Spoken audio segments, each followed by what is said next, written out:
की चाई कशामुळे लागते किंवा ॲलोपेशिया एरियाटा हे होतं कशामुळे. तर ॲलोपेशिया एरियाटा हा ऑटो इम्युन डिसीज आहे. ऑटो म्हणजे स्वतः सेल्फ आणि इम्युन म्हणजे प्रतिकार क्षमता किंवा इम्युनिटी. आपल्या स्वतःच्याच इम्युनिटीमध्ये बिघाड झाल्यामुळे हा आजार होतो. तर जसं सोरियासिस होतं किंवा पोड येणं म्हणतो किंवा विटिलिगो होतं, हे पण ऑटो इम्युन डिसीज आहे की ज्याचं कारण काही स्पेसिफिक नाही, परंतु आपल्या इम्युनिटीमध्ये बिघाड झाल्यामुळे हे सगळे आजार होतात. आता आपण बघूयात की हे इम्युनिटीमध्ये असं बिघाड व्हायची काही कारणं आहेत का.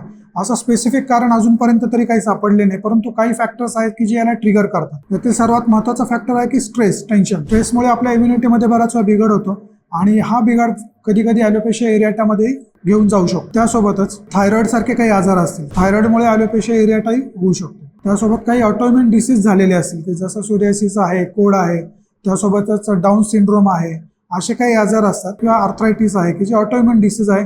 त्यासोबतच काही केसेसमध्ये जेनेटिक कारणे सापडलेली, अनुवंशिकता, म्हणजे घरामध्ये कोणाला चाई लागली असेल तर आपल्याला हे होऊ शकतं अनुवंशिकतेनुसार, हे काही केसेसमध्ये आढळलं जातं.